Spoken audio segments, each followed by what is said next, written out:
으이!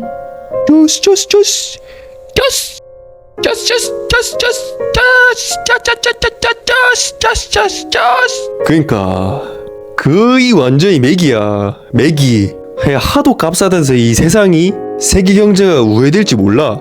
뭔가 분위기가 구린 게 옛날에 그 전 세계 경제 다 붐 브라키 붐붐붐 할 때 다 터질 때 생각나지 않나? Just baby, let's get it. Just baby, let's get it. Let's get it. Just let's get it. Just 맞지? 그때마다 경제는 반짝 대폭망 할인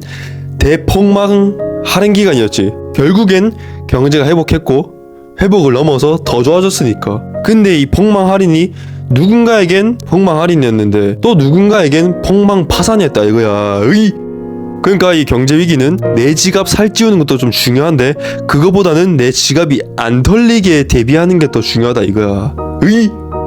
각설하고 들어가보자고. 자, 오늘의 주제 경제 위기 예측 방법과 대비 요령. 근데 오늘은 일단 경제 위기 예측 방법만 살펴보고 그 다음에 대비 요령 한번 보자고. 자, 일단 경제 위기가 약간 기준이 있어야 될 거 아니야. 자, 먼저 경기 침체의 기준이 있어. 경기 침체의 기준이 뭐냐? 이 2분기 연속 실질 GDP가 뭐야? Gross Domestic Production. 어쨌든 국내 총생산인데 그 한 나라 안에서 생산되는 부가가치 합이야. 어쨌든 그 나라에서 뭐 얼마나 뭐 이렇게 뭐 경제 활동이 이루어졌냐 이거지 뭐. 어쨌든 2분기 연속 실질 GDP 감소야. 그게 경기 침체의 기준이야. 미국에서도 2개 분기 연속 감소인지 그걸 보고 있고. 그래서 여기 지금 잘 봐야 되는 게 GDP 성장률 감소가 아니라 GDP 자체의 감소야. 실질 GDP. 쉽게 말하자면 실질 GDP 성장률이 마이너스인지 보면 되는 거야. 여기서 더 심해지면 이제 경제 위기인 거지. 경기 침체를 넘어서서 이제 그냥 완전 내려앉는 거니까. 경제 위기에 정확한 기준은 없긴 한데 위기가 오면 당연히 뭐 온 세상이 시끄러울 정도라 모를 수가 없어. 주식, 부동산 뭐 등 투자 상품 가격이 뭐 수십 %씩 뭐 많게는 진짜 100%도 크게 하락하지. 그러니까 그냥 뭐 경제 위기면은 그때 알 거야. 그냥 뭐 줄줄이 그냥 회사 다 망하고 나라 막 거의 그냥 풍비박산나지. IMF를 생각하면 되겠지. 자, 그러니까 여기서 잠깐 이제 보면은 실질 GDP는 물가를 반영 안 해. 물가 미반영인데 실제 생산량으로 계산하는 거야. 그러니까 이거는 경제 성장을 확인하는 데 쓰이는 지표고, 명목 GDP는 눈에 보이는 이 액면가 숫자 그대로 계산하는 거야. 물가를 반영하는 거지. 그러니까 그래서 이거는 약간 경제 규모 확인하는 데 쓰인다 이거지. 막간의 아폴로 상식. 자, 그래서 진짜 이제 예측을 한번 세려보자고. 예측하는데 도움이 되는 지표가 하나, 둘, 셋, 넷, 5개 있어. 크게 5가지 있어. 내가 알아보니까. 너무 많으면 또 별로잖아. 너무 많으면 솔직히 그렇게 많으면 당연히 다다익선이라고. 많으면 많을수록 뭐 그 정확한 분석을 하는데 도움이 되겠지. 근데 정말 중요하고 핵심적이고 또 우리 같은 그 족밥 찌끄레기가 간단하게 확인해 볼 수 있는 그런 지표여야겠지.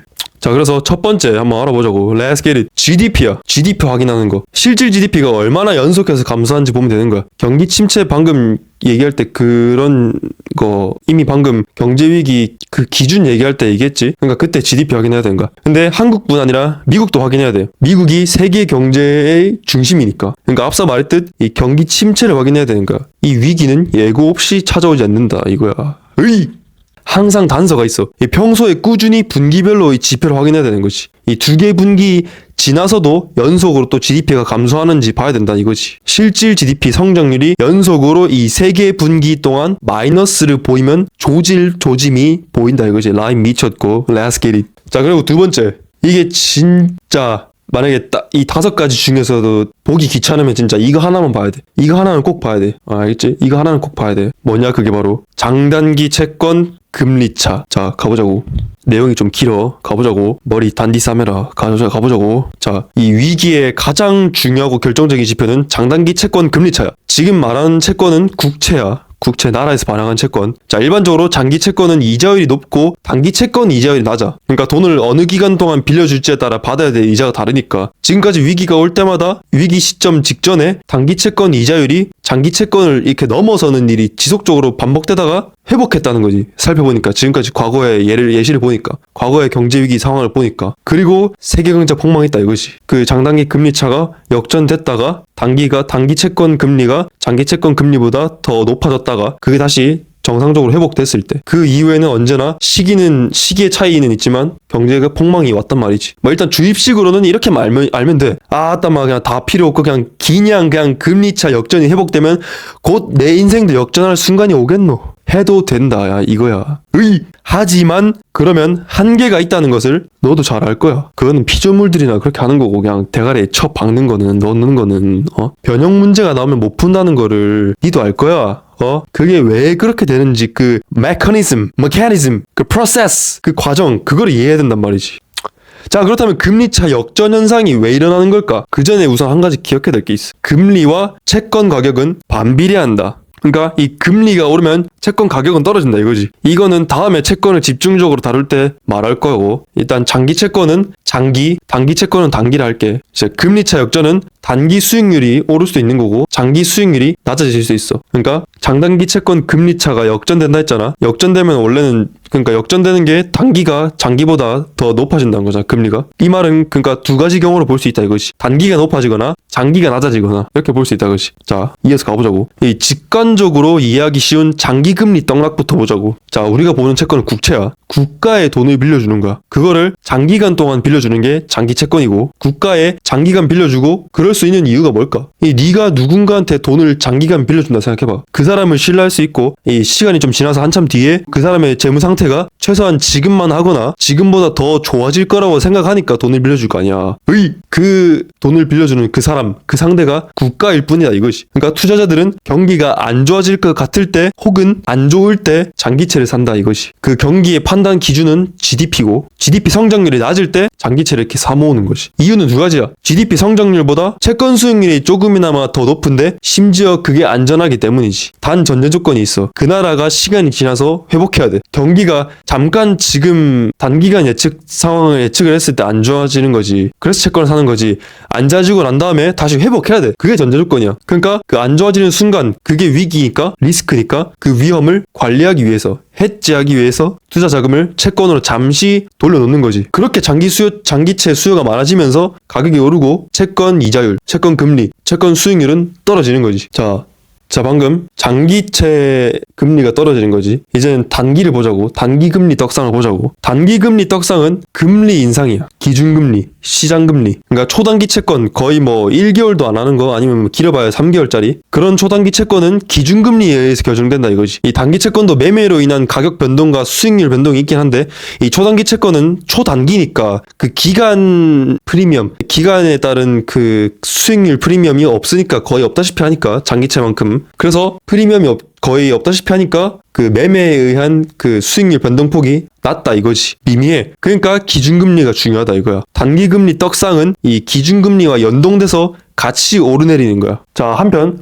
이 장기채는 기준금리 인상 시 왜 단기채처럼 안 오를까? 자, 이것만 기억하면 되는데, 장기채 금리는 시장이 결정해. 수요와 공급에 의해 결정된다 이거지. 장기채는 이미 금리가 높은 상태라서 기준금리가 올라가지고 이 채권금리가 더 오르면 시장이 감당을 못하는 거지. 어쨌든 이건 국채야. 돈을 빌려주고 누군가 또 그걸 갚아야 돼. 이자를 내면서. 그러니까 고금리에 돈을 빌리려고 하지 않는다는 거지. 기준금리가 2%에서 이제 막 5% 이렇게 올라간다고 해서 얘가 뭐 원래도 막 6%, 5% 이랬을 건데 여기 3% 오른다고 여기도 3% 오르면은 거의 뭐 8%, 9%인데 그 많은 돈을 8%, 9% 막 이자 비용을 내면서 그걸 빌리려고 안 한다는 거지. 그냥 안 빌리고 말지 이렇게 하는 거지. 하게 된다는 거지. 그래서 기준금리가 올라도 장기채 금리는 안 오른다 이거지. 그만큼 시장에서 못 받쳐준다 이거지. 이 장기채 인상분을. 자, 이렇듯 장단기 채권 금리차 역전이 잠시 이렇게 막 반복되고, 그러니까 역전됐다 회복됐다 역전됐다 회복됐다 그러다가 딱 회복된 후에 이 경기 떡락 가능성이 높다 이거지. 자, 그 배경을 생각해보면 이 투자자들, 특히 정보를 가진 각국 기관 투자 세력이 경기 악화 흐름을 읽고 이 큰 손실을 나면 안 되니까 이 안전한 장기채, 특히 이 미국 장기채로 돈을 이렇게 옮기고, 근데 그 돈이 대규모 자금이니까 이 변동폭이 빡 크다는 거지. 그 다음에 이제 그런 기관의 이제 흐름은 읽은 이 발빠른 전문 투자자들도 그 흐름에 따라서 이 장기채, 특히 미국채에다가 돈을 같이 옮기기 시작하면서 이 그 흐름이 더 세지고, 이제 경기 악화가 수면 위로 드러나면 이제 그때부터는 흐름이 아니라 현실이 되는 것이. 너도 나도 이제 막 다 난리 나는 거지. 그렇게 지금 장단기 채권 금리차를 알아봤다. 자, 이제 어려운 거 다 끝났어. 나머지 이제 3개만 보면 돼. 빠르게 가보자고. 대중 언론, DJ 말고 대중. 자, 대중은 전문 투자자, 기관 투자자가 반대로 가지. 그 맨날 보이잖아. 그 주식창 보면은 기관, 외국인, 개인 있잖아. 그 개인이 그 나라 국민들이고, 외국인은 그 나라 국민 이외의 투자자들이고, 기관은 진짜 그런 국민연금, 뭐 대형 금융사들, 그런 대형 투자자들. 그러니까 그 3개가 이렇게 했는데 항상 보면은 개인만 거의 외국인이랑 반대로 가지. 왜 그럴까 진짜? 그러니까 금마들은 이 개인 대중, 개인이 결국 대중이지. 이 대중, 이 피조물들은 언제 위기가 오는지도 모르고 그냥 관심도 없어.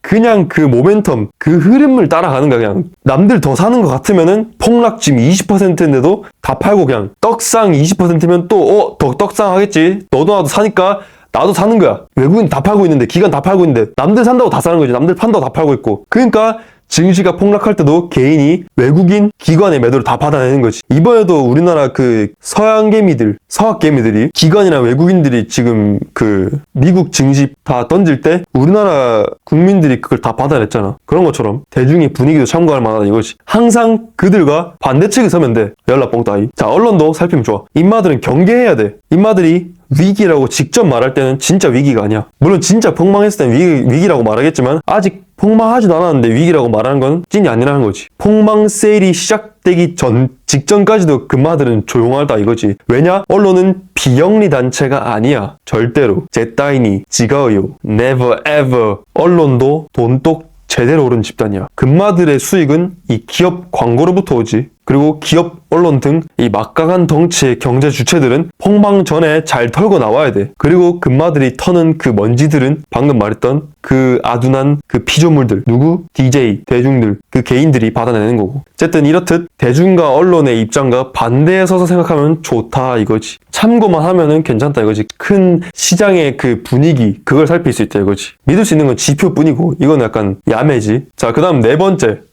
이때는 사람 이름이 나옵니다. 이제 워런 버핏. 이 버핏 옹은 누구보다 뛰어난 통찰력과 해안을 통해서 누구보다 빠르고 차분히 이 경기 악화를 예측하고 경기 폭망 세일 한 1, 2년 전부터 주식을 매도해가지고 현금을 확보해. 매 경제 폭망 때마다 미리 주식 대부분을 현금화했던 거지. 그리고 그때마다 버핏은 이 세간의 조롱을 받았어. 나이 들어가지고 노막 나가지고 이제 뭐 한물 갔다 뭐 그런 식으로. 그러나 그는 항상 결과로 증명했다 이거지.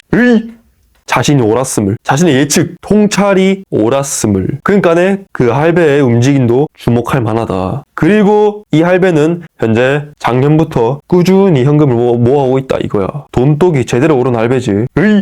자, 마지막 5번째. 실업률. 경기가 망하는 거는 기업도 망하는 거고 뭐 다 망하는 거지. 기업 망하면 당연히 거기 고용된 사람들도 고용 유지를 못 하는 거고. 그러니까 경기 상태를 보기에 실업률도 참고하면 좋다 이거지. 연락 뽕다이. 실업률이 높아지면 이 경기 침체, 경제 위기를 고려해야 된다 이거지.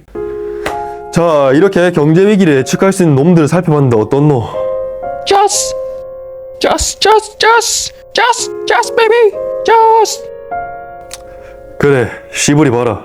Just.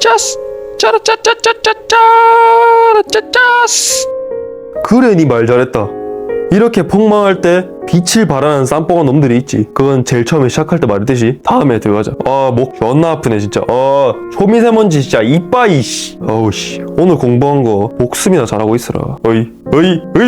Just baby. Let's get it. 간다. 끝.